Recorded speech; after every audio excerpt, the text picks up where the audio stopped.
Hello everybody, welcome to Game Talk, where today we're going to be discussing Legend of Zelda. This is the second part where I discuss the timeline and how, to me, it's not a timeline, it's a multiverse theory.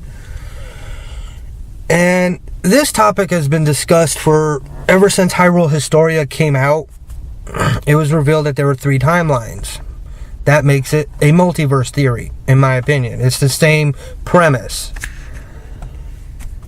So, I'm not going to be rehashing it, if you will. I'm just going to be talking about where I think Breath of the Wild comes in on the timeline. So, without further ado, let's get this started. Now, it was kind of hard to figure out where the game would fit into the Zelda timeline. In my opinion, I think it takes along well, let's start from the beginning, just to be completely whole about this. When they released a timeline in the Nintendo officially released history and art book called Hyrule Historia, which that came out along with Legend of Zelda Skyward Sword. Now, in the timeline, Skyward Sword is the very first in the Zelda timeline. This makes sense. It establishes that Link and Zelda are the reincarnated figures that constantly return to Hyrule throughout time and in new lives. The Zelda timeline eventually splits into 3 paths with Ocarina of Time. There's the Young Link timeline, Adult Link timeline, and the Fallen Hero timeline. Young Link traces the path of Hyrule after Link returns from the future, exposes Ganon, and has him imprisoned and executed by the kingdom rather than seeing his evil plan succeed. He then wanders into the forest searching for Navi for some reason. I don't know why he would go looking for that annoying character, but Link's kind of an oddball kid, you know. Maybe he feel like he didn't fit in hanging out with royalty and Zelda and wanted to hang out with Navi. He falls down a hole and dies, thus the events of Majora's Mask. As well as later on, well, Majora's Mask is just Link accepting his death and becoming a Stalfos, which you see in Twilight Princess. Now, Adult Link, he traces the path of Hyrule, beats Ganondorf, seals him away, which that leads to the Wind Waker, Phantom Hourglass, and Spirit Tracks. I did not like Phantom Hourglass or Spirit Tracks, to be honest. Those 2, I think, are the black sheeps of the Zelda franchise. I personally did not like them, but I really liked Wind Waker. And then the Fallen Hero timeline is what will happen if Link loses to Ganon. The Fallen Hero timeline leads to a Link in the past, Link's Awakening, and then the original Legend of Zelda and Zelda 2: The Adventures of Link. Let's talk about this timeline a little bit more in depth, because this is also my favorite timeline. 2, it kind of makes sense with what I'm going to be talking about. With Link's failure, the 7 sages of Hyrule sealed Ganon away themselves until a later Link could fight him with the Master Sword to truly defeat him, a Link in the past. The kingdom of Hyrule falls into disarray, and the ages after that, and Ganon returned, another Link had to defeat him with the shattered Triforce of Courage. That was the original Legend of Zelda. Hyrule fell further, and Link had to prevent Ganon from being resurrected while saving the earlier Zelda from a cursed sleep. That was Adventure of Link. That was the Adventure of Link, or Zelda 2. It's my personal belief that Breath of the Wild takes place after that it is a Zelda 3.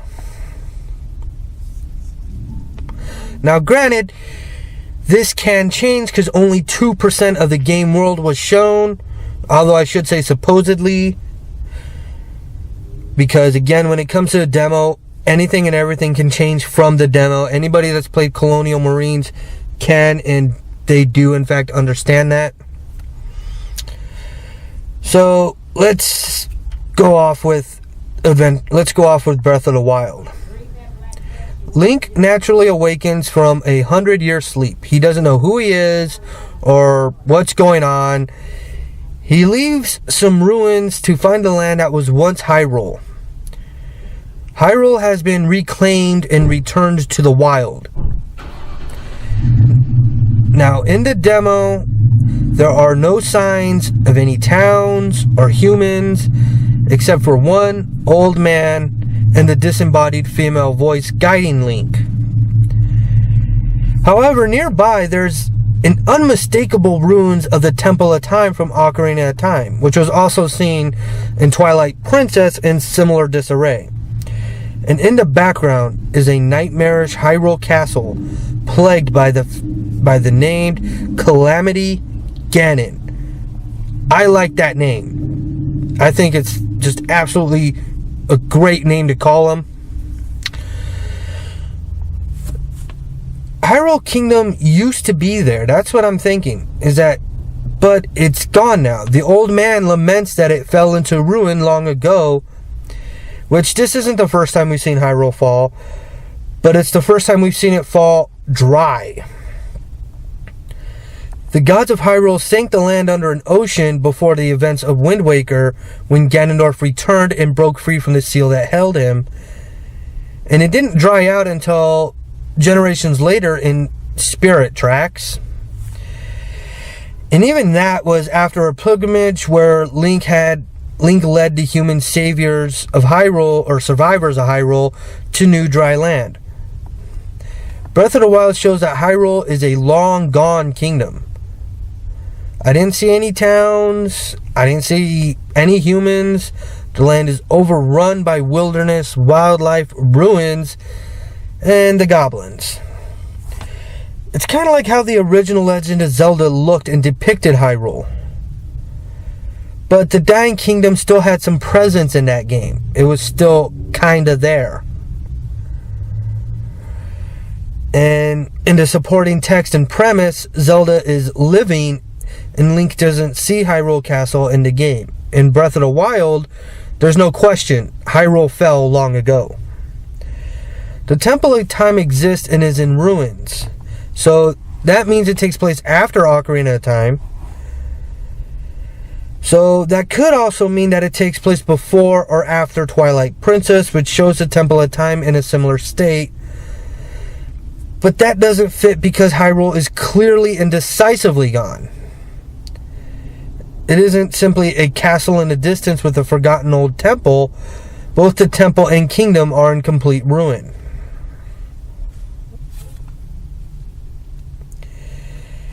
And Ganondorf is not just the pig wizard Ganon, but he's a shadowy figure.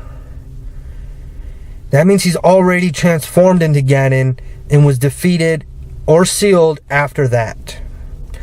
This Calamity Ganon is the exact threat that in the Adventures of Link he tried to stop. He didn't stop it, he merely delayed it. And what leads me to believe that is that in the game over screen, and it says return to Ganon, or return of Ganon, it shows the image of a shadowy pig. The last boss in that game was Shadow Link or Dark Link. This was, in my opinion, going off the track here, this was actually one of the best boss battles I've ever seen. I mean, yeah, you could always crouch in a corner and stab like a wimp, but to me, it was an actual sword-to-sword battle, battling a character that knows you more than you know yourself. It was a fantastic boss battle.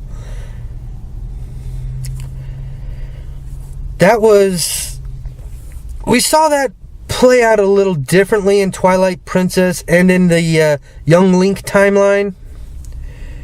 The dark force held in place by Hyrule Castle in Breath of the Wild is the shadowy pig demon. Then there's the old man. In this timeline's King of Hyrule, under his ragged hood, you could see a big old beard that makes him look similar to the human form of the King of the Red Lions in Wind Waker.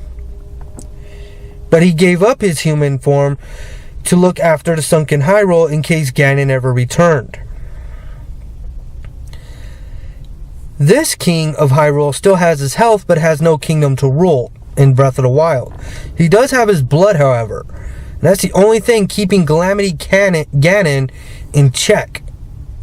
That's the only thing that's keeping him at Hyrule Castle. The Hyrule bloodline is the medium through which Zelda's reincarnations flow.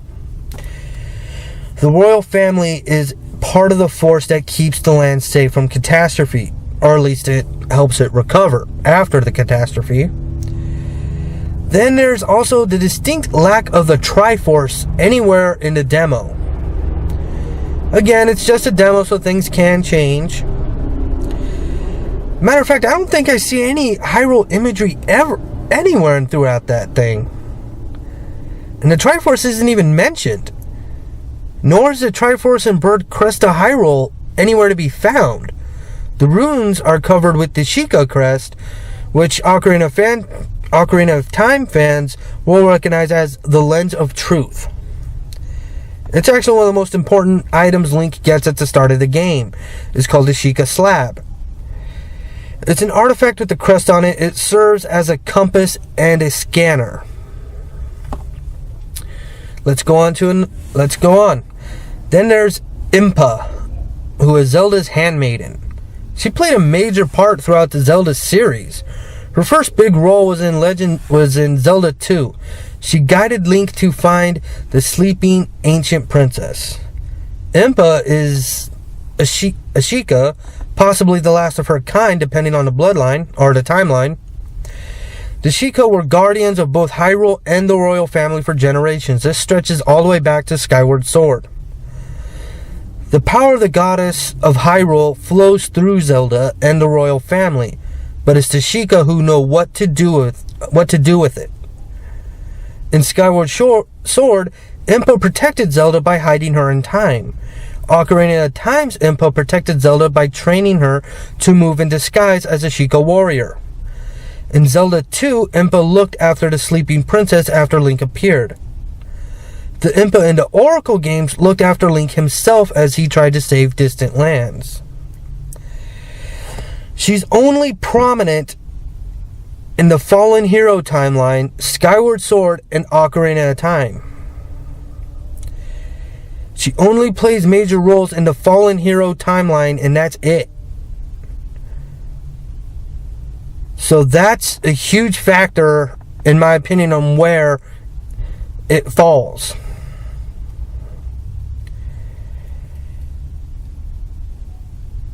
That to me is one of the things that kind of slaps it definitely into that timeline.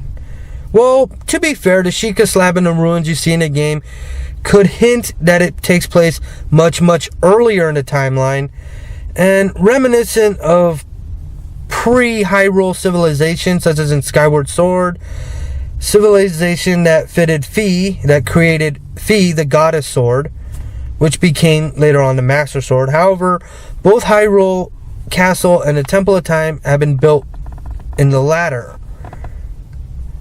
So it takes place after Ocarina of Time, definitely. So with Impa there, Ocarina of Time, it definitely took place after that. So I really do think that this takes place in the Fallen Hero timeline. But there's a lot of other questions, like, why was Link sleeping for 100 years? Who is that voice that guides Link? Why is Calamity Ganon sealed enough to be held at Hyrule Castle, but not enough to be kept from the kingdom from falling?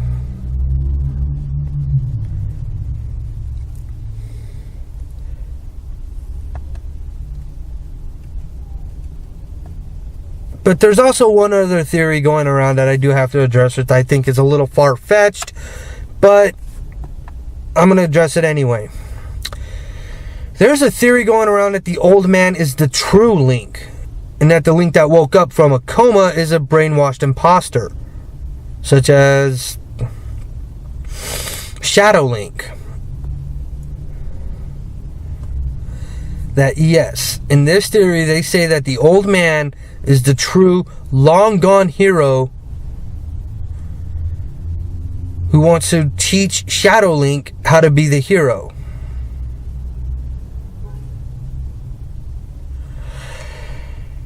I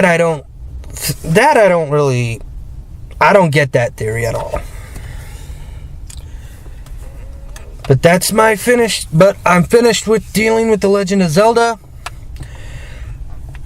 Soon it's the next episode will most likely focus on the Mega Man X series. So that's going to be a massive one that's going to take a lot of time, possibly multiple episodes, but we'll find out all that later. I want you to hit that subscribe button if you haven't already, and click that little notification bell so that you know when I upload a new video. I upload a video at least once a week, possibly multiple times in a week. Just make sure you hit that subscribe button. That like button also does a huge help. Thank you very much for all your support. I'll see you next time on Game Talk. Bye-bye.